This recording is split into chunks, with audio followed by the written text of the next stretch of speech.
pessoal, estamos aqui no mais um episódio de Uropod, né? Vamos falar agora de um tema assim, que ninguém gosta de falar, um tema pouco popular, sobre sexo, né? Eu sou urologista, como a maioria sabe, e a gente vai conversar com uma amiga, uma pessoa maravilhosa. Ela é terapeuta sexual e psicanalista, Leila Cristina, minha amiga. Muito obrigado por ter vindo aqui, tá, minha amiga? Alessandro, eu que agradeço o convite. Um prazer enorme estar sempre com você. O Alessandro é uma pessoa que eu amo muito e admiro muito. E ele tem uma capacidade, um conhecimento assim, admirável. Então, a disfunção erétil no homem, a gente tem basicamente, a gente divide em duas partes, né? Em duas causas, vamos dizer assim. A psicogênica e a não psicogênica. Quando a gente fala em psicogênica, eu vou deixar mais para você, né? A gênica da psique, né? Então é aquela disfunção sexual que não tem nenhuma causa clínica, não tem nenhuma causa orgânica e clínica, né? Então geralmente está associado a algum trauma que o paciente teve, você vai falar isso melhor do que eu. E aí, já vindo para minha parte, que é a orgânica ou não psicogênica, a gente tem muitas causas, tá?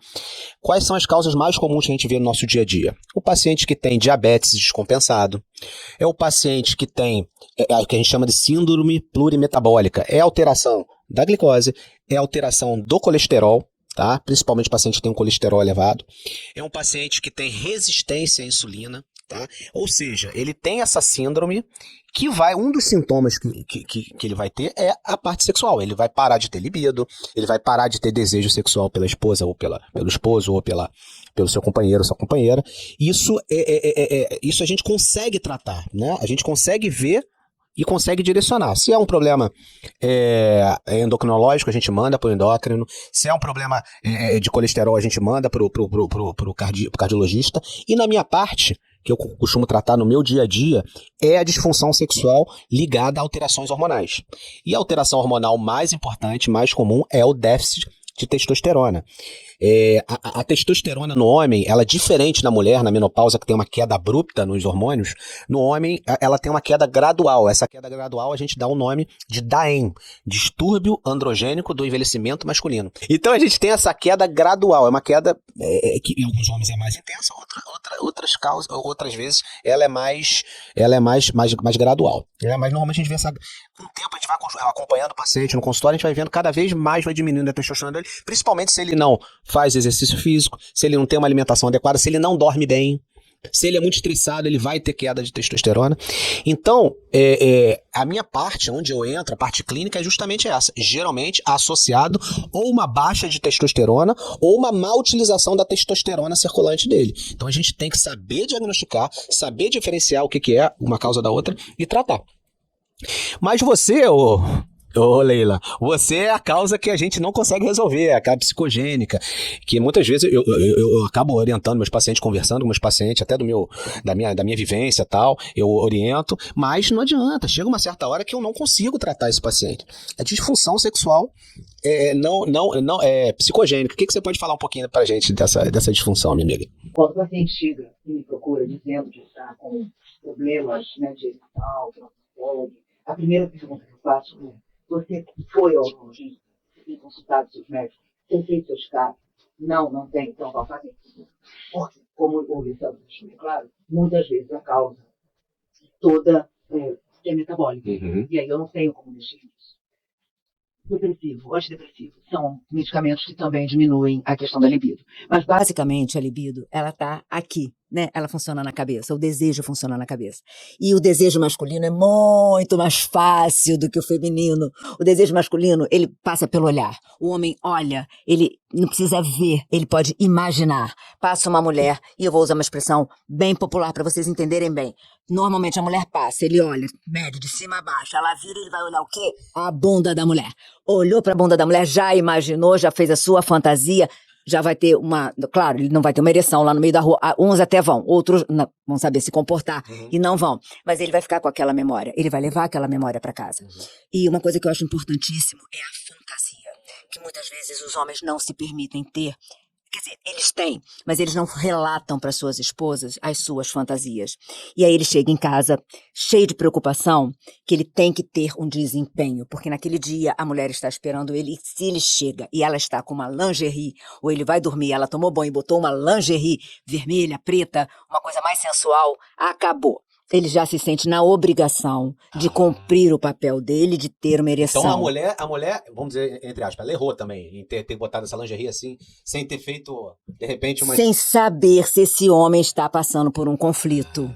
Quando ela sabe que ele está em conflito, ela não deve usar. Veja Não. bem, a mulher também é culpada disso. Gente, Não é olha só só, o você homem. tem que prestar atenção, você tem que saber o momento de você fazer isso. Se tá tudo bem, se seu marido tá ótimo, seu companheiro tá ótimo, e serve para casais homo também, tá? Isso não quer dizer nada, não. O homem também pode chegar, o parceiro dele tá lá todo, né, seducente, e aí, de repente, não dá, ele não vai ter a ereção necessária. Porque se sentiu pressionado, né? Vamos dizer assim. A pressão, que muitas vezes vai acontecer um negócio interessantíssimo. Ele vai começar a ter mal-estar na rua quando ele estiver voltando para casa. Porque ele começa a pensar Que ele vai na responsabilidade de chegar em casa e ter uma ereção. Cara, E aí eu vou dizer uma coisa para vocês que talvez vocês não saibam. Sexo é 90% fantasia e só 10% de penetração ou fricção. Peraí.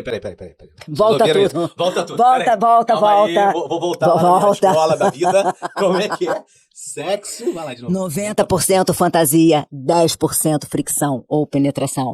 Isso aí é bombástico. Isso é bombástico, porque todo mundo faz o contrário. Todo mundo acha que tem que começar com ereção e terminar com ereção. Não, gente. O homem não precisa. É uma pressão que a sociedade coloca sobre ele. E que faz com que, muitas vezes, essa questão do desempenho seja afetada exatamente pela pressão psicológica. Eu tenho que.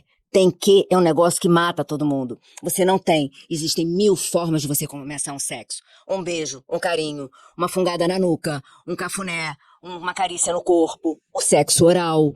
O sexo oral, muitas vezes, é muito mais satisfatório do que a própria penetração em si. Deixa eu só te interromper rápido. Desculpa, só pra eu não esquecer isso. Isso é importante que você tá falando, eu acho. Mas hoje em dia, na mulher empoderada, tô falando no sentido bom da palavra, tá? Não, a pessoa às vezes usa esse sentido como uma coisa pejorativa. Ah, empoderada, empoderada. Não, hoje em dia a mulher, ela não quer esse sexo, de repente, esse sexo da penetração, pra ela ter um orgasmo, dormir e acabou. Ou como é que é isso aí? Também a mulher também enfrenta. A mulher, ela é preparada para receber um pênis ereto. Se o homem não chega para fazer um carinho, uma carícia à noite ou de manhã, se ele não tem um pênis ereto, para ela é sinônimo de que ela não é desejada. Sim. E é uma coisa que a gente tem que... Gente, vamos tirar esse mito da cabeça das pessoas, vamos quebrar isso agora. Sei lá, pega lá o martelo. Vamos quebrar isso, vamos acabar com isso. Não é verdade, gente. O desejo não significa você ter uma ereção. E como não significa, a mulher está molhada, tá? A lubrificação feminina vem com o desejo, pode não vir. E aí, para isso, existe uma coisa chamada lubrificante, que ajuda muito e tira a responsabilidade e aquele preconceito de que a mulher precisa estar totalmente lubrificada então, para a você diz que a penetração. lubrificação ali da mulher seria mais ou menos igual ao pênis ereto do homem, vamos dizer assim. Mais ou menos, mal comparando isso. Ela não está com vontade. Exatamente, Não é bem não é assim. bem assim. Adquirir a vontade. Ela pode estar com desejo, mas ela não ter tido lubrificação, não ter tido tempo de lubrificar. E tem mulheres que têm menos, a gente sabe que até por questões hormonais, ela vai ter menos lubrificação. Sim. E aí ela não vai ficar tão molhada. Isso é muito bonitinho, quando você tem 15, 17, 18, 20 aninhos, você lubrifica, que é uma maravilha. E assim mesmo eu já atendi várias garotas jovens, de 20 e pouquinhos anos, 22, 23, que não tinham essa lubrificação toda. E tinham vergonha de dizer pro namoradinho que precisava de usar um lubrificante. E aí você usa isso na brincadeira, gente. Claro. Você tem ele na sua mesinha de cabeceira ou na sua bolsa, se você vai para um motel, você leva daqueles que esquentam, daqueles que gelam, daqueles que têm sabor. Você aproveita e usa o lubrificante como um jogo. Claro. Os tais 90% que eu falei, que são que é o início e a parte mais interessante do sexo, é a brincadeira. Sexo tem que ser divertido. Com certeza. Meu Deus do céu. Olha aí, quebrando tabus. Essa do 90%, 10%. 90 para 10 é ótimo, não é? 90 para 10 foi excelente. Não tira um peso. Com certeza. Quando a pessoa se conscientiza disso, sai um peso gigantesco de cima dela, tanto do homem quanto da mulher.